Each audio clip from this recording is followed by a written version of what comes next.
and you let me know when we're live on YouTube. Okay, awesome. So let's get started. Thanks for joining us on our Friday community talk on AI. We're doing a series of these to drive the hype on Innovation Week, which is going to start in a week from now. And I know there is a lot of questions about AI and people working on cool projects. Mozilla's stance on AI is that we want to create responsible AI. And so we're focused on open source solutions. And today we're joined by Victor and Udbam from Mozilla to talk about the regulations that are going on, and then what does that mean for us? Is it good? Is it bad? And how can we respond to government involvement in AI?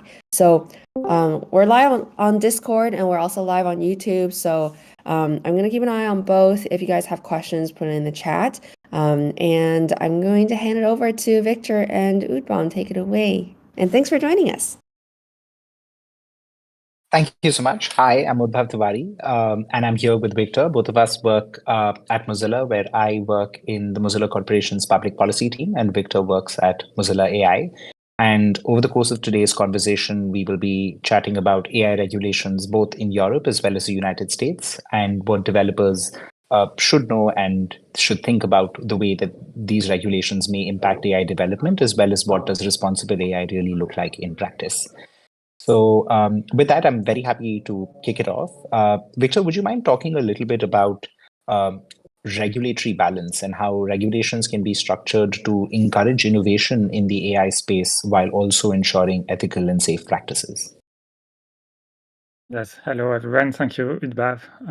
That's a great question, and actually, I think an old debate I remember at Stanford, like back in 2017, listening at a former CTO of the White House explaining that technology is either born free, like internet and digital economy, or kind of born in captivity with regulation, like autonomous vehicles that can't basically emerge. So first, I would say we are informed by previous regulatory pieces, and we have experience that regulation can create new research avenues for researchers and developers, as well as new business models.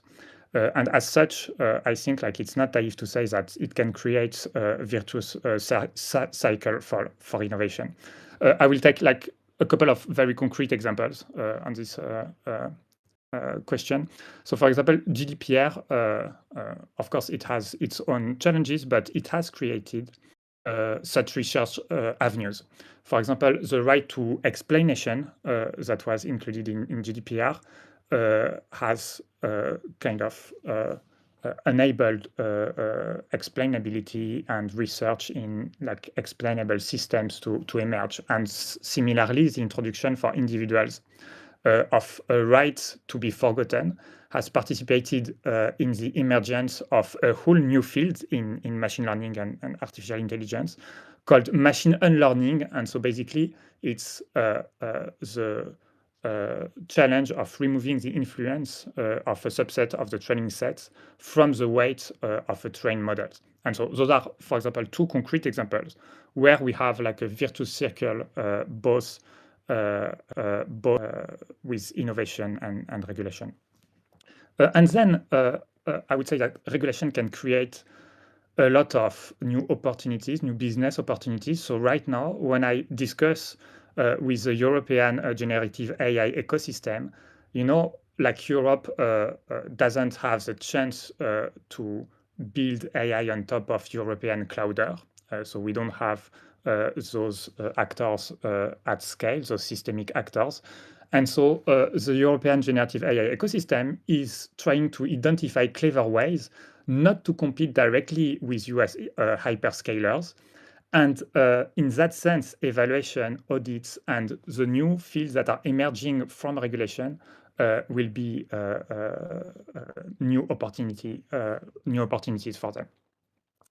In terms maybe of structure, to conclude on this question, regulation, if you want to ensure that it encourages responsible innovation, it has to be adaptive. So to ensure adequate iterations and updates, because of course, like the pace of innovation is clearly not the pace of regulation and legislative process. You need for the different thresholds to be adaptive, and so we have seen in the recent regulatory efforts. Sorry, I have an echo just right now. Friends, I'm going to go ahead and mute you. and mute you. That's maybe. Okay. Victor, I think Okay, that that's was. right. Okay, it did appear.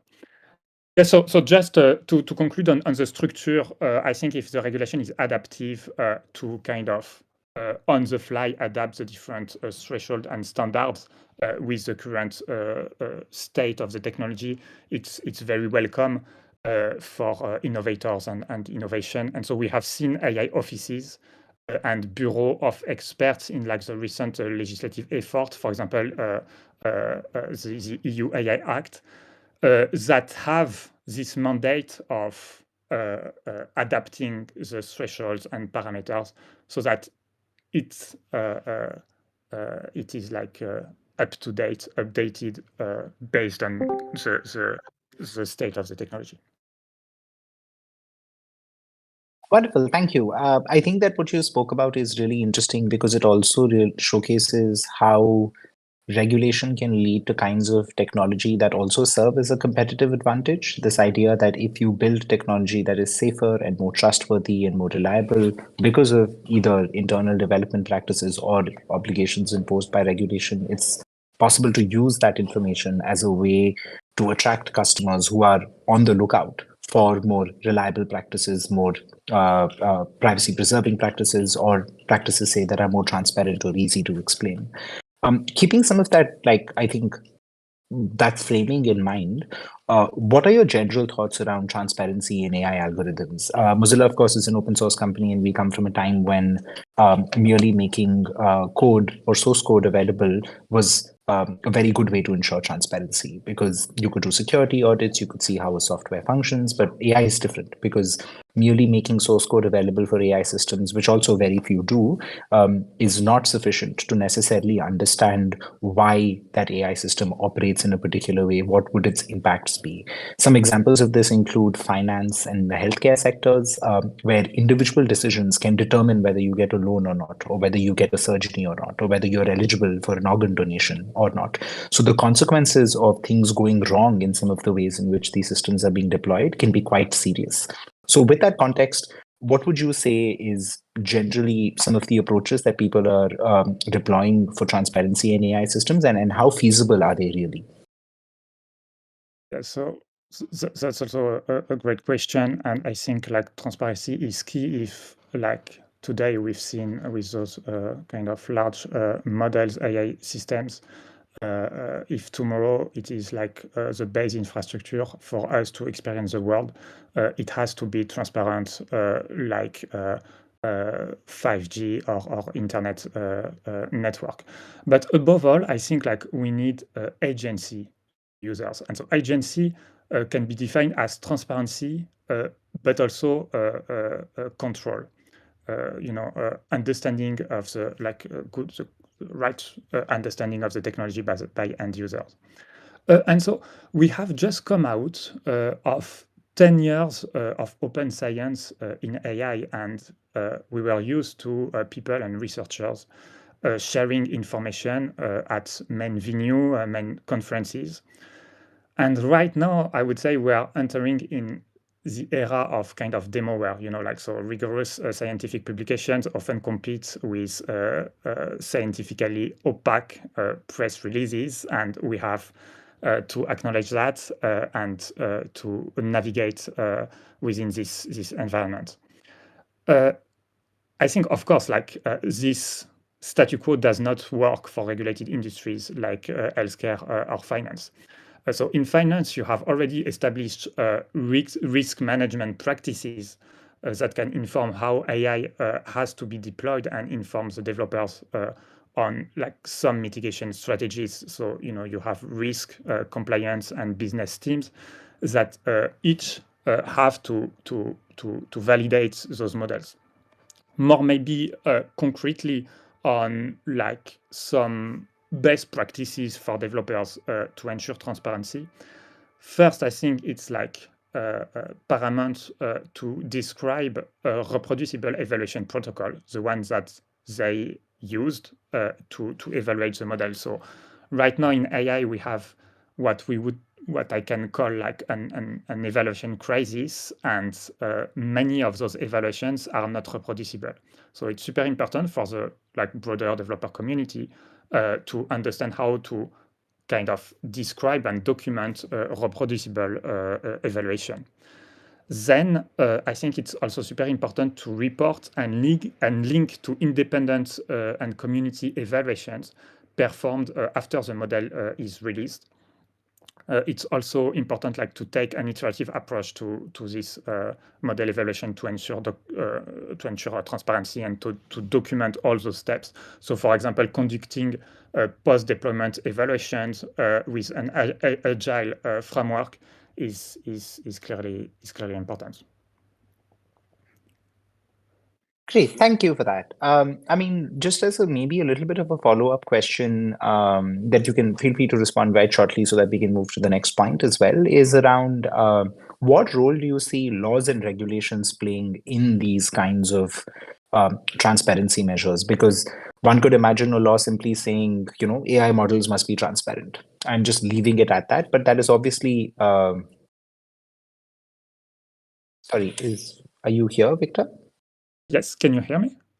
Yeah, I can perfectly. Sorry, your video just went off on my screen, but I'm happy to continue if you can hear me fine. And what that leads to is the fact that people don't really know when they are regulating these systems what this must be like in practice. So with that taking place, what would you say are the things that laws should cover when it comes to trying to impose transparency, because they can't get too detailed or they will get outdated and too specific. And if they're too high level, then it'll be hard to implement it in practice. So what routes are people really taking that developers may want to be aware and know about? I think, for example, a base framework to enable, what are the minimum requirements to describe a reproducible evaluation protocol. So base and minimum standards for evaluation are really critical for transparency. Otherwise, you always miss a point. But to do that, because it's not, it's really an ongoing science, and all those techniques have yet to mature. We need, above everything, we need communication and a right communication between those two stakeholders, so the developers and the regulators, to establish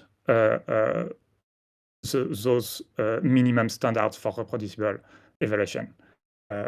We don't have them yet. Great, thank you. Yeah, I think it's pretty interesting to realize that even if law wants certain things, technology may not be able to provide them, even if they are good things, and that it's very much an ongoing field with a lot of evolution. Thanks for that. I mean, I think the two other pieces I thought that we could cover are a set of questions around accountability, which seems pretty important because it also determines liability for people who build these systems, and then also ending with maybe some questions around your predictions for the future of AI regulation. On the accountability front, could you talk a little bit about who should be held accountable when AI systems malfunction? Because the thing about AI systems is that usually how liability works, and this is also for the listeners on the call, is when you make something happen, it's very possible for you to just attribute liability to the entity that is deploying the software. So imagine I'm running a shop, and in that shop there's a billing desk, and in that billing desk I run a piece of software, and for one day all the tax rates are 10% extra. Then the entity that is reliable for paying the consumers that 10% extra back, if it is detected, is of course me, the shopkeeper. But the shopkeeper in turn, of course, will go to the software developer and say, why did you build this software system which made me charge 10% more? Like I had all of this loss. But with AI system, things are different because the risks that get included in the AI systems can happen much before the software is actually developed. So if you use, as a hypothetical example, Llama's model to perform an activity as a startup, maybe the things that went wrong were because of the faults in Llama and not because of how that startup had deployed those models. So in that space, could you talk a little bit about both what liability questions look like, as well as what laws and regulations are thinking about when trying to address these concerns? Yes, and this topic of accountability has been discussed a lot recently in the latest discussion, for example, in the EU AI Act trilogue. And so basically, as you just described it very well, Udbav, the value chain of AI has changed. And the information asymmetry, the resource asymmetry between downstream developers and upstream AI providers is really an issue. And so regulatory efforts must be well balanced and acknowledge those asymmetries, so both information and resource asymmetry. So the regulatory effort must be well balanced across the different actors of the value chain. So, for example, when we again, it all boils down to evaluation, and when we evaluate those capabilities, we try to come up with an integrated evaluation, both on model capabilities as well as the interaction between a model and the users, and maybe also the broader systemic impact to kind of evaluate what is the impact for broader affected people and communities. And in each of those segments, different people with different resources are involved. So, for example, Udbav, you talked about a Llama model. So we have those raw capabilities. And then, for example, Llama 2 has been aligned, meaning the upstream developers have trained a little bit more this system so that the output is constrained to a certain range of outputs on, like, for example, particular user preferences. And if we can measure those Llama 2 system capabilities, but this additional, what we call the RLHF safety layer, so this additional training, can be reverted very easily and very quickly and very cheaply. So right now, all the debates, and right now there is not really a good answer, and the field is trying to kind of come up with a good solution on this problem, is to understand if the mitigation and the safety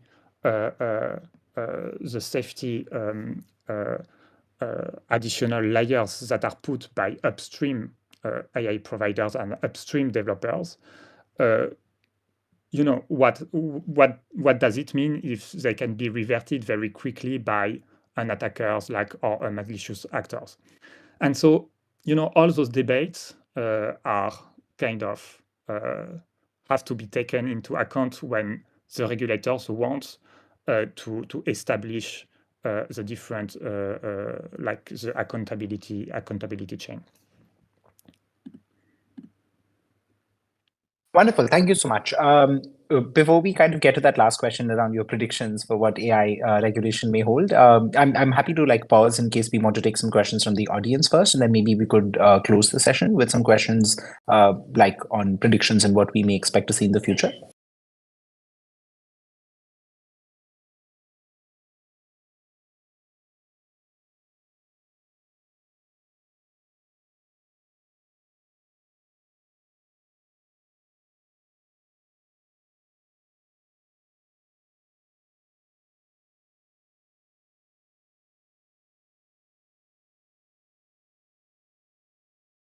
Presuming that we don't have any questions so far, and if there are others, it'll be wonderful if one of the other folks from Mozilla on the call could either read them out or just let me know in the chat, and I'll be sure to ask them. Thanks. Sorry, did someone want to come in? No. I said I can feel the chat if anything comes in the chat. Yeah. I have a question to get us started. So I know that Victor, and Udam yourself as well. You guys are looking at EU regulations. How are you finding the difference between EU regulations and regulations in the US? And do you find it alarming? Do you find it challenging? I would love to hear your personal thoughts on that. Yes, so I would say first, they are different. And I think like for developers, especially convergence is key. And so at some point, we will need to converge both Europe and the US. And it's interesting to see that, even among like G7 countries or liberal democracies that share a common set of values, of course, it's kind of not trivial to converge on this kind of regulation. And so this is the first kind of observation. The second is that, so on the US side, we recently had this executive order, which is kind of the first transverse regulation of AI, but it might not be as sustainable because of like the structural constraint of the US law than the EU AI Act. So we are kind of ending the discussions on the EU AI Act, and we will have like very soon a final version for the text. But I would say there are differences, and it's extremely important to build both political and technical consensus among the two jurisdictions. Thank you. I'd broadly agree with that and also say that we're at that very early stage, I think, in areas of technology where if you were to ask someone what explicit regulations exist for AI, they would probably say like none, one, maybe two. It's such a nascent field that they're already being created, but that does not mean that there are no other forms of regulation that don't apply to AI development. So, for example, Victor spoke of the GDPR. The GDPR fundamentally governs what kind of data you can collect or not collect. Discrimination. So if you're deploying a system that is discriminating upon people on the basis of, like, say, their race or their creed, like that is illegal under laws in many countries, regardless of whether you're doing it manually or whether you're doing it via, like a machine-based system. And I think that the answer for that, therefore, is both we need to wait and see what will specifically happen on AI, but also that does not mean no laws or regulations apply to you and that you can do whatever you want. And keeping that balance and nuance in mind, especially in countries where such laws already exist, I think is pretty important too. I had a question maybe along the same lines, which this came up in a conversation with another Mozilla colleague, but they were saying that essentially what the US is doing right now is sort of letting the EU and other more progressive countries kind of lead the way on policy decisions and then incorporating some of that into their own law. And that the result of that is that a lot of times, like, for example, in the EU, it means that they get to stipulate that certain things favor, utilizing EU producers and technologies and essentially sacrifices some of that monetary value out to the EU. So I just wondered if you had any thoughts on that. And also you alluded to the fact that the US executive order might not be as effective because of structural differences. And I was just curious, like, what those are specifically, or like what the key differences are there. Oh, so on the second part of the question, I was just referring to the fact that if tomorrow there is another administration, it's like super easy just to remove this executive order, basically, whereas the EU AI Act will be incorporated into like the actual law of the different state members, which is like slightly different. So I'm not sure to if I have correctly understand the first part of your question.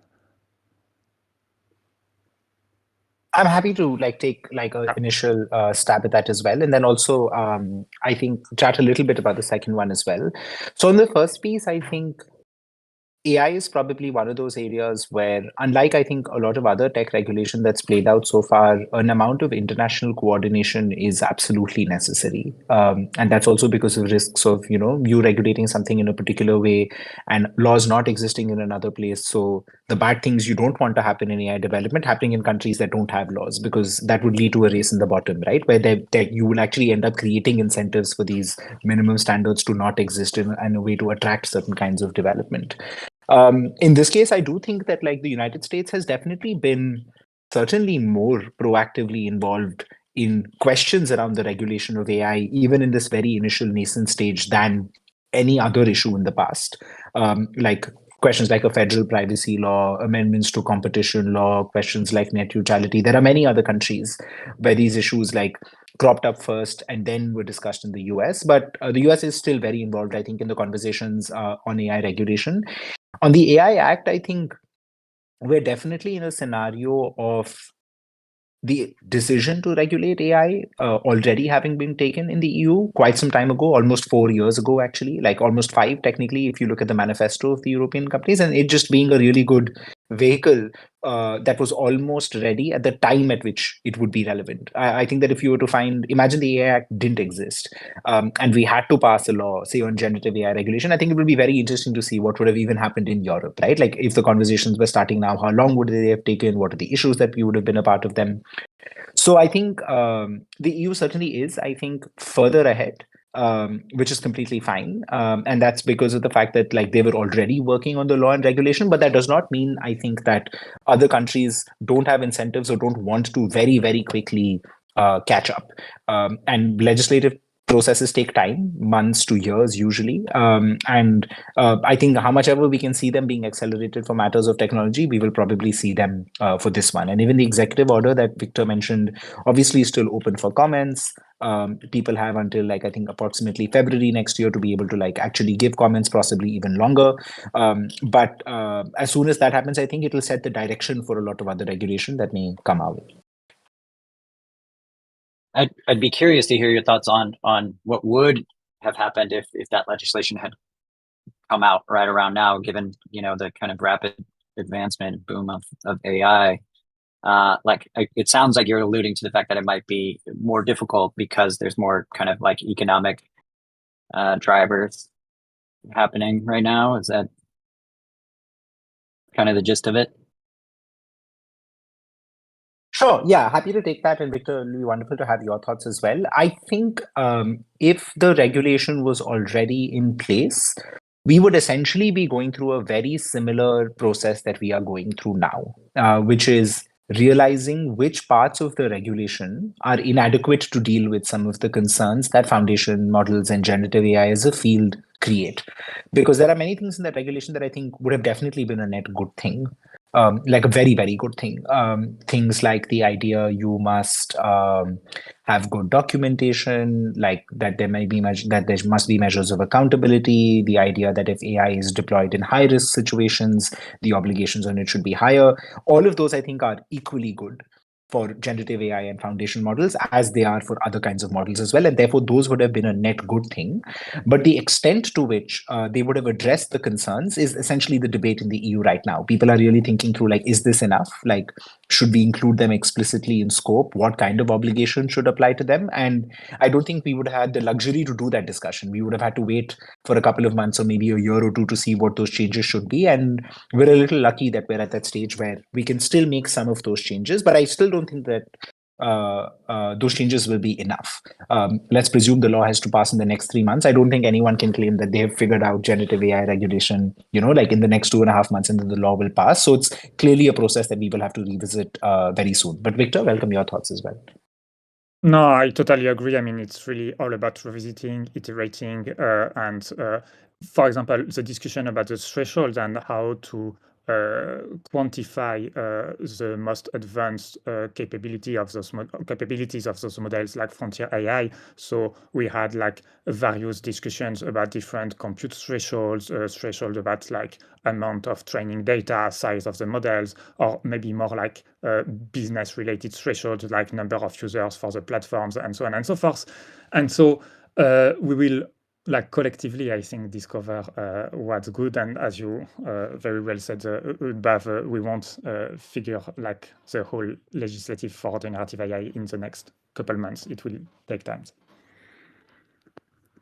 We have a question in the chat that I can read out loud. So John asked, how are legislators thinking about the surface area or layers that they might regulate? For example, John, I was surprised that executive order mentions specific terms like executive order. Once you read X compute, you must provide reports on your training process.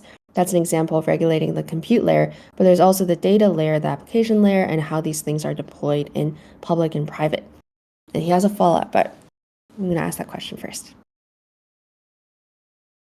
Yes, so it's clearly like the question about how to quantify the capabilities of those models. And, it's all about the definition and the fact that in AI, all those definitions are like very blurry. And so we discussed about the fact that maybe it's not because like you are using a 10 to the 26 flop for compute for your systems that smaller models are not equally risky and could harm equally different groups and different communities.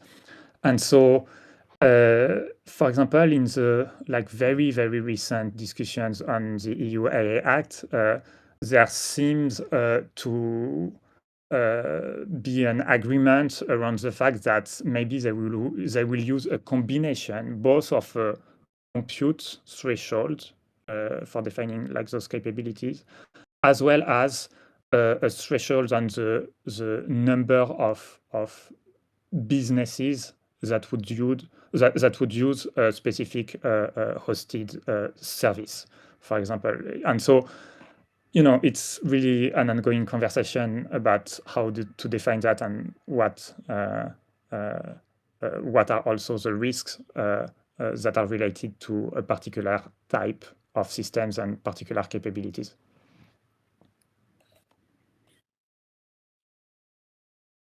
Awesome. The follow-up is similarly, how do you think about the pros, cons, and challenges and risks of introducing legislation at each of these layers? And how might open source efforts be affected?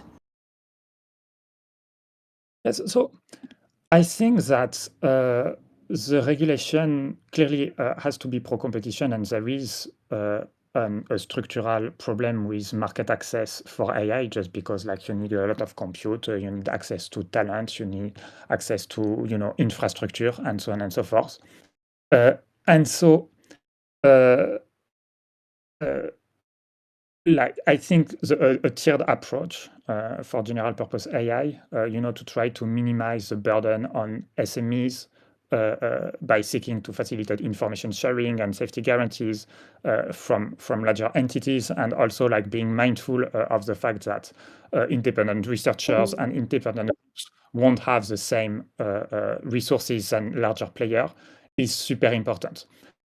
And it is a little bit what the EU AI Act is kind of leaning to, so various thresholds to explicitly exclude smaller players from most of the obligations. And this is, I think, like the kind of consensus that will be found in like the coming days or weeks.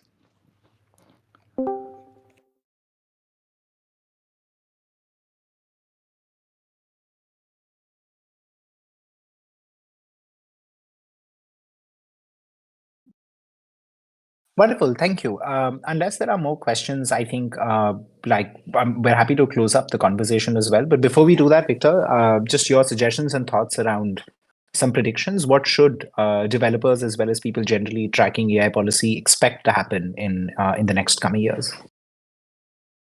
Yeah, so first, I think like overconfident predictions about AI are as old as the field itself, and that if we look back at the history of AI, the best experts in AI are often very wrong in their prediction.